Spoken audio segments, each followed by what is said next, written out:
Are we live? Hills, that is. Beverly Hills. Oh, hey, everybody. Welcome. It's Friday. Woo! And Minnie's on fire today, so get ready. Yeah. It is Festool Live. It's 12 noon. Happy Festool Friday and happy Festool Live. This is episode 173. Can you believe it? Minnie, can you believe it? No. It's going fast. It is. We're going to be at 200 soon. I know. You know how many that is? How many? 27. Huh? Because I know metric. Okay, you guys ready? We got a great episode planned for you today. I got to introduce the room because we have some new faces.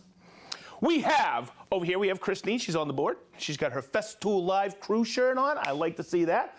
Behind the camera now, it's Garrett Sato. Why? Because Chris, the unit, Seibert, is on, this is his wedding day. Did you know that? Isn't that awesome? Well, they got married, but now it's the fancy drinks with the umbrellas marriage in the Dominican Republic. It's the difference between the marriage day and the wedding day. Oh, okay. So this is the official wedding day. Yes. And they're getting married on the beach with family. And all of us could not be prouder of the unit. Yay! And Emily, we love you. I know you're watching. Woo, baby! All right, okay. I want one of those umbrella drinks too. Okay.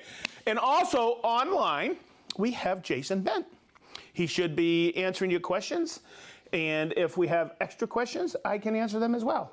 Like what color my hair was originally or something like that. No? Shh, don't. You saw pictures. Yeah, cool. You didn't know that, did you? No. Gary goes, no way. Okay, everybody. Oh, Minnie, look, I have right here to mention Chris. Good job. Yeah. Good job. Cool. Hey, everybody, I don't know what weather it is in your neck of the woods, but we've been floating here in Indiana. I think we got 40 inches of rain the last couple of days. And Garrett is going to start having arc building classes pretty soon, I heard. Yeah? Yeah, brah. Go for it. Go. Oh. Okay, so today's episode, and it's not repeating because I thought about this. There's sometimes I have shown tips and tricks in episodes like 5, episodes like 24, or episode like 81. And what happens is you guys keep asking the same questions. Hey, can you show doing this? I was at a show recently, and people say, hey, how do you do this? How do you do this? How do you do this? So I thought about it, and I said, you know, one of our favorite ones, other than Lost in the Catalog, Minnie, is Festool Top System Tips. So what I'm going to cover today are some of those little aha moments that when we have trainees here in our training centers, they go, oh, dude, I didn't know that. You like that, dude? Okay. I'm kind of like in high school today because Garrett is holding the camera. You know, he always makes me laugh. Okay, everybody, come on over. Today we're going to talk about the OF 1400 to start off with. All right? Now, I have covered this because the great thing about the 1400, the 1010, and the 2200, they all work with the guide rail. So you can get perfect parallel cuts. But I'm going to cover this piece right here. I'm going to actually take it off. One of the questions we have all the time is, what's this for? It is known as the support bracket. Okay? It comes with, when you get the 1400, this is your guide stop. This is how you run it parallel. There's plenty of times I've covered this in Festool Lives. But I want to cover this today because people always ask me, what is this scale for on here? Okay, so let's put this on. I get it roughly set up already. And what the support bracket does is it supports. And let me show you. See how I have this? And I've covered this before. I've taken out the lateral tolerance in here. There's 2 posi drive screws. I've clamped it on here with the central clamping knob. The router rides partially on the rail. So that is a 5mm offset. So when I take my hand off of here, watch this. It tips. So the support bracket supports it. It's an anti-tipping device. So when you put it on, you put it right here and you screw it on. Okay, boy. How am I doing, Garrett? Good? beautiful. Best I've ever seen. Thank you so much. Hey, Mini Mac, this day, Garrett just gave me a compliment. Okay. Okay, good. Okay, so I'm gonna take this off and I'll show you my layout I did. I got an 18 millimeter bit in the router and I wanna do a dado or a stop dado or a mortise with the 1400. Let's shoot for a mortise. Okay, so what I'm gonna do is I need to stop my bit precisely here. So I'm gonna take it like this. I'm just gonna mark it right here, okay? And start it precisely here. Let me think about this. So this is where I want it to stop, okay? And this is where I want it to start. So, Minnie, I gotta ask you, what's half of 18? 9. Boy, she's really good at metric, huh? I can't work without her. All right, so we know on all the Festool routers, whether it's the MFK 700, OF 1010, OF 1400, or OF 2200. Does everybody know what OF stands for? Oberfräsen. It means routing in German. That's what I've been told. Okay, so if I come over here, and we know on all those routers, that is my center line. So what I did is I scribed a center line here, labeled it. Okay, so I'll bring that over, and if I need to just tweak it a little. Oops, sorry, Garrett. Okay, sorry, dude. All right, good. See, and I'll just do it like that and set it up. I got everything locked down.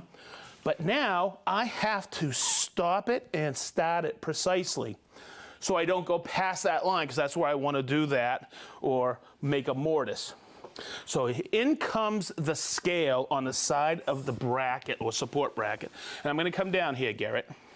And Minnie just told me half of 18 is 9. So I'm going to take that and put that right there at 9, because that is my center line there, and there's 9. How's that coming through? Good. So what I'm going to do is, you guys know what these are. Right over here, this is called a limit stop. They come with the saws, and we can be sold separately. That is where I'm going to stop it. See that? So now I don't have to think about it. I am setting up the MFT as the ultimate mortising jig. I'm going to come over here, and once again, I'm going to take that and bring it at 9 right here on this scale, and bring another limit stop into play. So this is basically a jig. And if I need to repeat it, I have this stop right here on the MFT. And this is what I want you to wrap your head around, everybody out there. On the MFT now, you now can do angled mortises because you have this scale and it's repeatable. So maybe that helps you when you're designing a project or a piece to help you out. So now I'm going to hook up dust extraction. It's pretty straightforward. I've gone through this before. There's 2 little tabs here. Okay, I always open up the window and I bring it right in. I close it. There's a green tab here, and always remember, you got to do what? Close that. Now, there's another measurement. See how I haven't put any electricity to it yet? There's one more measurement I got to do, and what is it? It's setting the depth. So what I did is I took that bit and I brought it down to what I call ground zero here. Okay, and now I'm going to do a 5 millimeter mortise. So I'm going to come over here and get a gauge block, because I don't like scales on tools. I never have. I'd rather get something that I know is accurate. Of course, that's a 5 millimeter Domino. I'm going to put it just like that. What I've done is I've created space in there. Okay, so I'm going to take that out. Then I'm going to release it and go to town. Now, I'm going to now put electricity to it. And this is the most important part. Let's talk a little bit about safety. First of all, before you put a plug-it cord into any tool, make sure that tool is cycled off, okay? And number 2, as I put this in, I'm going to check all my instrumentation here on the dust extract. I have it turned all the way up. See how my hand goes on the guide stop? It never leaves. Okay, I'm going to take my plug-it cord. Remember what I say with all the plug-it cords. Make sure you take that and turn it a full turn, quarter of a turn. I'm going to turn it on. See how my hand has never left. Now I'm going to plunge, and I'm going to go forward.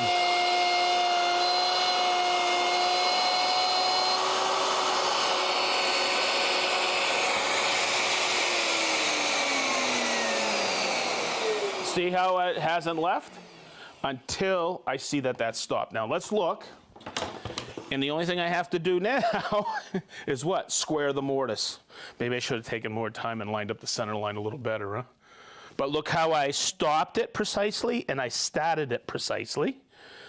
All right, and let's just test. Here we go. And there's your perfect mortise. All right, the only thing I have to do is chisel out the corners, right? And that's pretty straightforward for everybody. Hopefully that helped.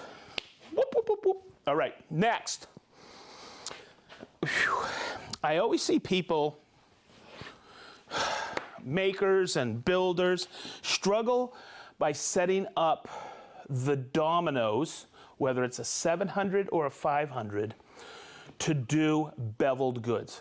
Okay, so I want to take the opportunity today to talk about working with material like this, thicker material, and working the bevel. So let's get in here, and I'm going to look over here. You don't want to put the mortise down this low, because what's going to happen? That's going to blow through outside. So say you're doing a waterfall piece, and I have right now, this is a 10 by 50. Minnie, what's half of 50? 25. Woo! She's... That was good. Did you hear what she said? I did. Okay, okay. Hopefully everybody out there did. So what I like to do is the domino I'm going to use, I'd like to split it in half, and I just divided that 25. So I'm going to come in here and I'm going to eyeball it. Okay, so that's where I want to set my bevel. So I'm going to hold it just like this. I'm going to grab a marker here, and I'm just going to bring it in so I have a mark, just like that. I'm going to take that away. Now here's the tip. Here's something that a lot of people don't realize. Whether it's a 500, because you could do this with the 500 on this beveled good. A lot of people think, oh, you automatically go to a 700. You can use a 500, but I'm going to do it with both, okay? I see people trying to set it like this on the bevel, and that's awkward. What I want to mention is this. Christine, you got this? You zooming in a little? Is do all your layout or setup with the motor off of the fencing system. So in the past, I have showed everybody this. It's on several episodes. You see this right in here? Christine, I'm going to bring it right in here. Can you get a close-up of that? Right there. Okay, see that right there? That's the center of my domino cutter. So if I set my fence to 45, which I did, and we're going to go from this face onto here, I could take this and move it up and center it just like this. See this? And that's as easy as it gets. And then I'll come in here and lock it. See how? And now I'm all set up. It's easy. Now let's do it with the 700, because the 700 is not different. It is, we do it the exact same way, but the center is actually marked on the side, and I'm going to show you a really cool tip that I do. Okay, I'm going to take that off, and we'll get there. Christine, I'm going to have you come in here. In the center, and maybe you can get that as well, the center of the bit on the Domino XL, the DF700, is right there. Can you see it? I bet you could see it better, because what I like to do is I actually like to highlight them with like a red Sharpie so it really pops. See that? So what I'm going to do is, spare no expense, I'm going to show you right here where that center line here is. You see it right there? And what I'll do is I'll just rub it off and see how that pops for you. So when I take that and bring it over here, same thing, I can actually line it right up, and I'm going to loosen it here. Here's how you loosen it, just like this. Whoopsie, take it like that, and it moves on these two rods right here. So I'll just take it, make sure that that is flat, and I can bring it right up to where I want it, right on, and then lock it in, just like that. Okay? So that's how you set up the 700 as well. It's pretty simple. Boom. All right, one more bevel tip. I want to cover this on the 500. Hopefully that made sense to everybody. Now, this is a situation that happened to me. It's one of the things I love teaching about the Domino 500. Is doing case goods that are beveled like this, okay? Whether you're making a box on 18 millimeter or 3/4 material, okay? It makes glue up effortless. But there's a situation, what you want is this. You want that long point to come in perfect, and you want this flush. So in this situation, I have seen people, or they've reached out to me and go, do I use a 4x20? I like to get as much glue line in that joint as possible. So I like to use a 5x30, but I can't put it down here. I want to put it right at the very top because I'm going to be working off this face right here. So let's do that. And everybody knows I always mark my boards, okay, from what side I'm going to reference. Let's do the setup. So always check in the morning to make sure you have a 5 millimeter bit on there and no one has switched it on you. You know who I'm talking about, Sato, okay? And I put, man, he actually blamed you. Okay, I'm gonna put that on there. Now, what you need to do, and remember, I've mentioned this before, you need to set the bevel first. You see how it's at 45? Then you need to take this gauge block, bring it all the way out, and bottom it out. I always look to see that that metal part is very close to hitting that metal part. And there's a reason I go over this with you, all right? Because if I did this, and I'll bring it back to where I was, okay, and I bottomed it out, see this? I'm bottoming it out, all right, just like this. I can't do it anymore. I lock it in, and then I set the bevel. What happens is this part here catches on here, and look at the space.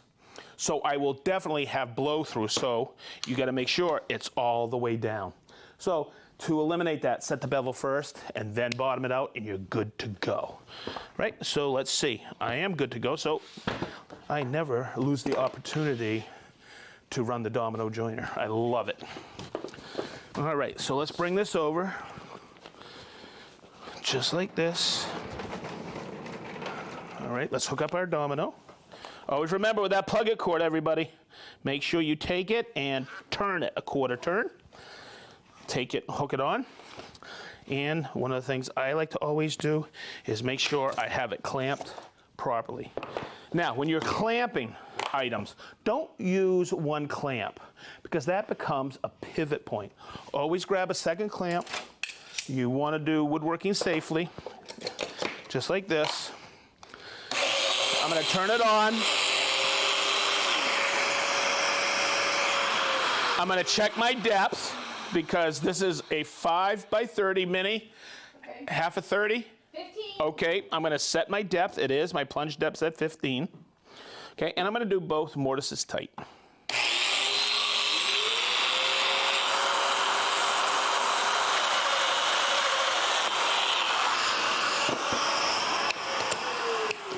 See how I plunged in there and there's no blow through? So I gotta tell you guys the story as I'm doing the next one. I did that one time. This is 18 millimeter plywood, and I bought some ply that was very inexpensive. They told me it was 18 millimeter. It was 17.25. And I said, see how this doesn't blow through? And I was like, whoopsie. So always buy high quality ply.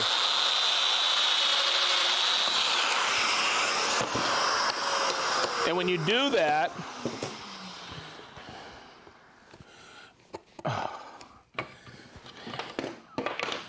just like this.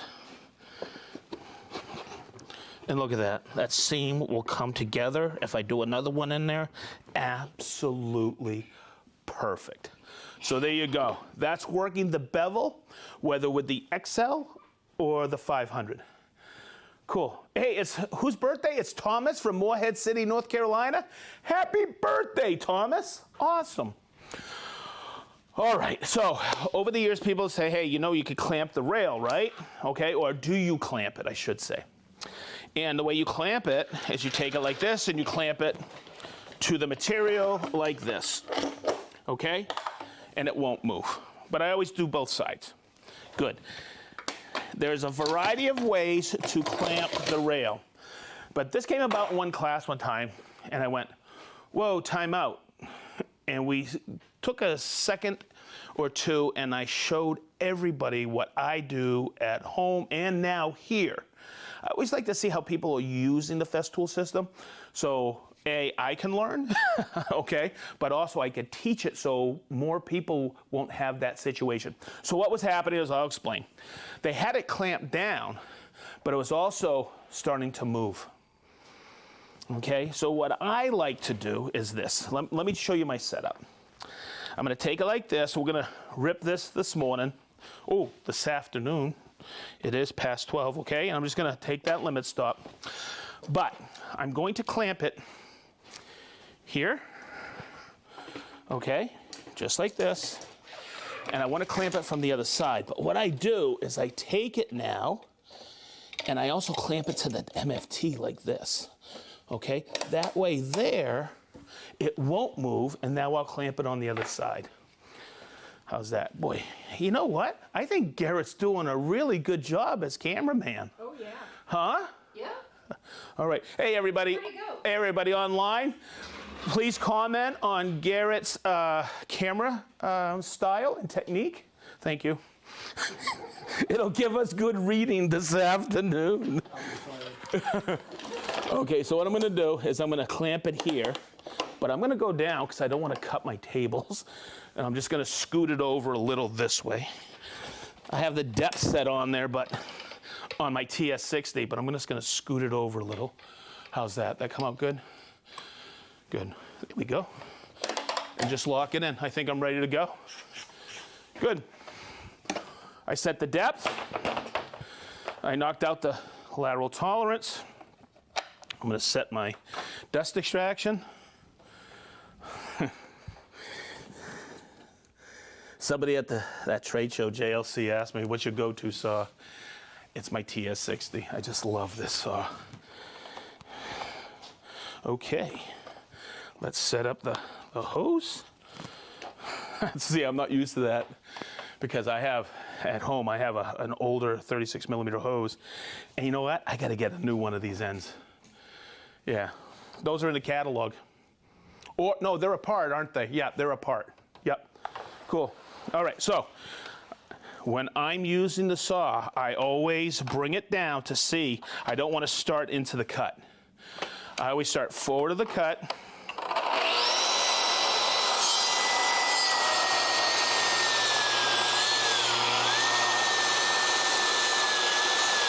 And you see how I'm not pushing it? This is a deep cut. I'm letting the saw do the job.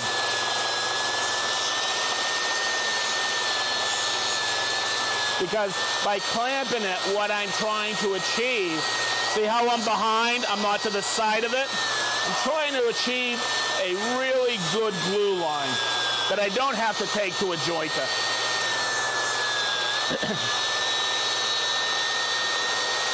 And the dust extraction is exceptional.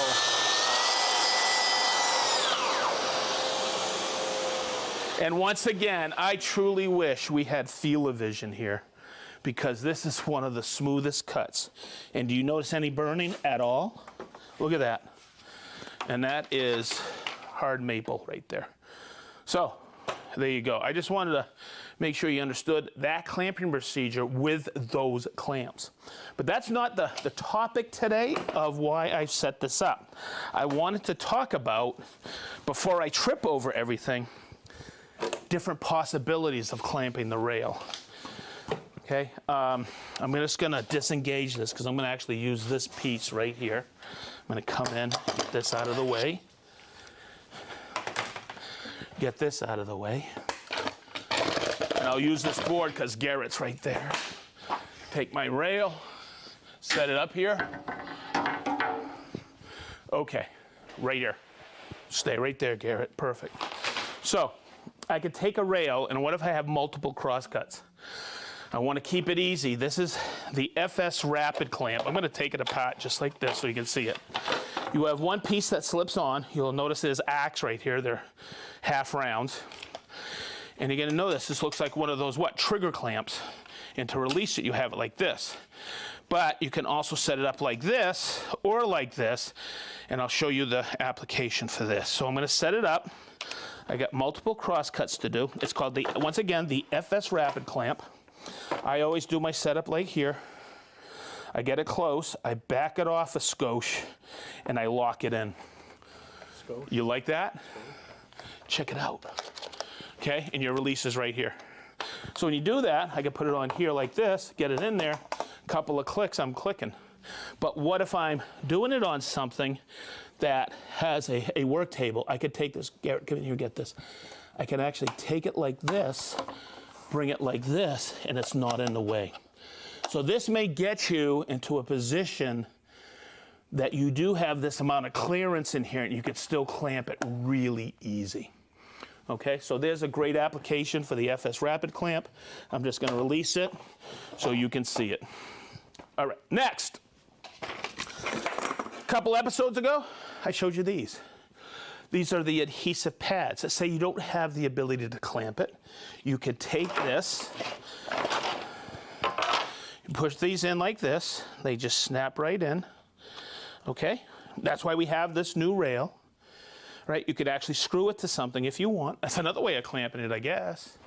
Okay, I could take it like this, and then I could take it over to the door. And someone will ask, how long do these adhesive pads last? I'm taking these off like this, closing the door. I'll be right there.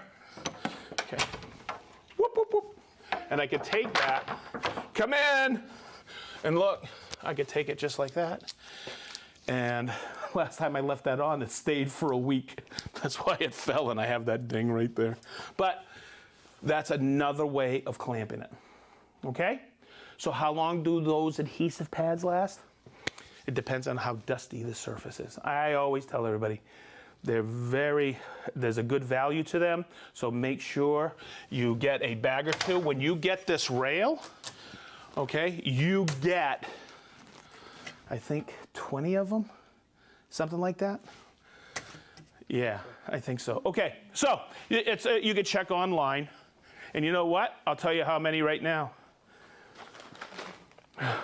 30 of them. What a deal. What? The values never end. Okay, next. I've showed you this before. We call this the Gecko. It's a suction cup. This is the rail attachment to it. Okay, so when you look to purchase this, you could buy the Gecko separately for material handling. But to work with the rail, you need to get the rail attachment with it. Okay, and of course you have two nuts here, and you attach it to the rail just like this. Okay, you aim it in there like this. You have to tighten it up with a Festool screwdriver. Don't use any other brand because this is so precise. Boop, boop, boop, boop, boop. I'm going to tighten it up here, in here. Okay, now, what if I'm cutting, and we designed this for the flooring industry, what if I need to cut out a piece of the floor for a repair? There's no way to clamp this, but there is. I could take this, go like this, and guess what? It locks it solid. All right, now, on that floor, if you get a tongue and groove with a V in it, just put some packing tape on there, and that'll eliminate it. Okay, now it'll suck down because you have to have a non-porous surface for that to work. All right? Woo! Wow, that ran kind of long, huh, Min? Yes. All right. Well done. That means it was thorough. Wow, thorough. I think it's because Garrett is doing such a great job. So they say compared to Tarantino. Oh, It's very avant-garde. Yeah. Okay. He's not taking me to lunch today. I can see it already. All right. I think we're ready to rock and roll. Woo!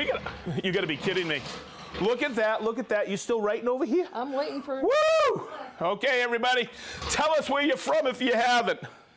Here we go. We have Michelle from Paris, Rob from South Devon, England. We have Mike Martinez from Austin, Texas, Rob from Minson, New Jersey, Big Island Ed from Hawaii. You're from Garrett, you're from what, Oahu? Yeah, man. All right. We have Ray from Pensacola, Florida. Joe from Waseca, Illinois. Edric from Citrus Heights, California. Michael from Edmonton, Alberta. Mark S. and crew from Woodcraft, Springfield, Virginia. Doug from Zionsville. He's in, Kapolei, Hawaii? Yes. Did I say it right? Say it, bruh. You're good. Kapolei. Kapolei, Hawaii. Okay, never Okay, I'm going to hear about it afterwards. I know I am. Okay. Hey, it's Andrew from Toledo, Ohio. Alonzo from Mississauga, Ontario. Rick from sunny Blackpool, UK. Dave from Portland, Oregon. Woodcraft, Dayton crew. Is Dirk there? Dirk is out. Hi, Dirk from Dayton. My God, that's a great place. We have Bermuda Steve. We have Mike C. from Winchester, Virginia.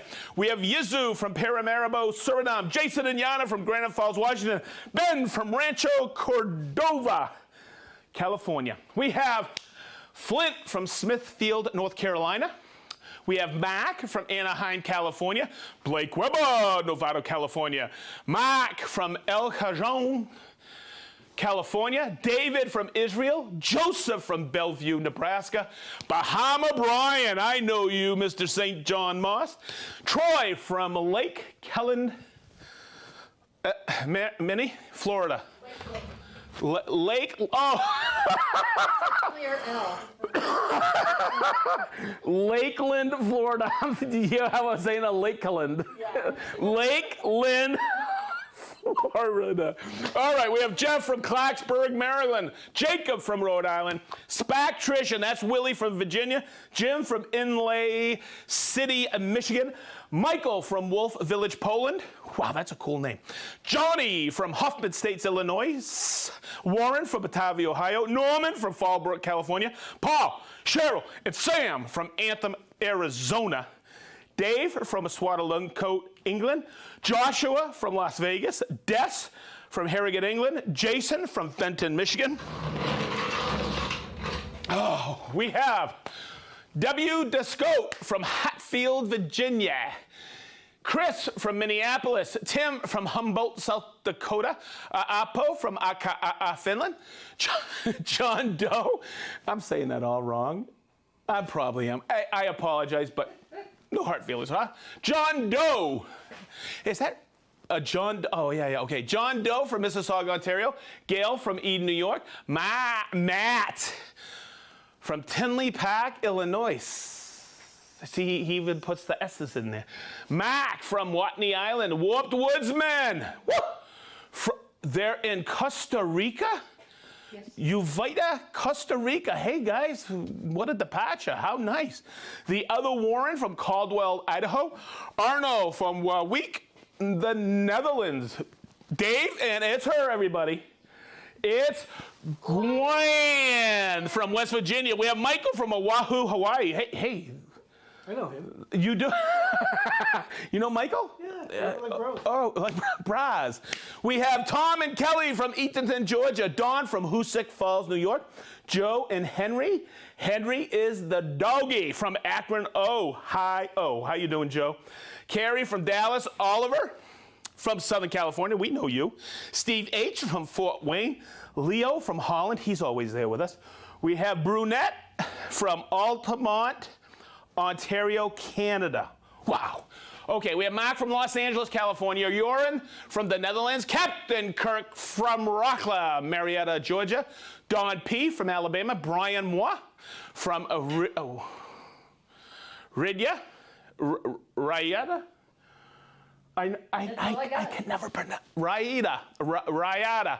We have Leather by Dragonfly, Patrick and Michelle. How you guys doing? We have Gerald from Derrida, LA. That's Louisiana, I believe. We have Jim from Greenbrier, California. Mr. Covey, that's Jeff Covey. How are you? Andy from Delhart, Texas. Gary from Beers with the Boys. Julian from Lausanne, Switzerland. Daniel from Bertwell, Switzerland. Chris from Malta. How you doing, Chris? We have Mark from Hindale, Illinois. We have, yes, I know it's Illinois, okay? Monty from Canton, Ohio. Paul from Reading, Berkshire, UK. We have Garrick from Lincoln, Nebraska. We have Ed from Winchester, Illinois.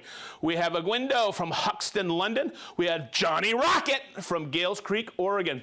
We have, wow, many. We have Dan, my main man Dan from Kingwood, Arizona. We have Soren from Denmark. We have Pinch from Connorsville, Indiana.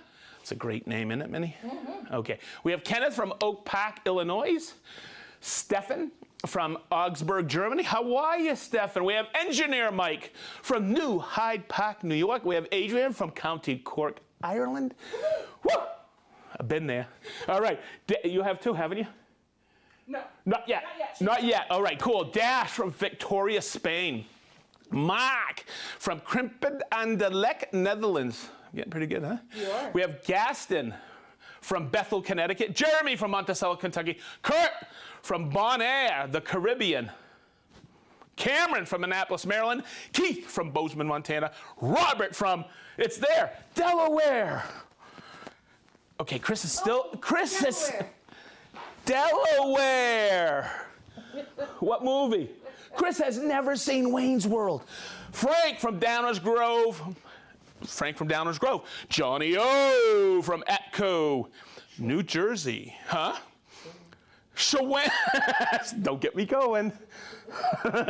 Ooh, I need to do episode 174. Merlin from Walla Walla. Marvin M. from Holland, Michigan. Marvin, I still have that piece you cut somewhere around here. I'm keeping it. Joe from Boston. Big Mike from Raleigh, North Carolina. Paul from the Netherlands. Okay, here we go. Another Welsh name. We have Winfrey and Senyad, or Senyad, from Tena Gris am Balein am Festifica Enog. Works for me. Good job. Oh! You guys keep throwing those at me and probably laughing at me, but I'm having fun. We're having fun. We are. It's the weekend, right? Okay, and like I say every single time, thank you for being part of us. Welcoming us into your homes, your shops, your office space, and we just love you. Thank you so much for being part of us and letting us be part of you. We always knew this would be a community, and it is. Thank you. I love it when I go out and people walk up and say hi, and they recount an episode, and it's a lot of fun, and they say, hey, what's Garrett really like? And I have to really inform them, you know, so, okay. A video just went out, he said. Okay, everybody, that's a wrap. That's episode 174. We'll see you next week. We got a lot planned. Have a great weekend.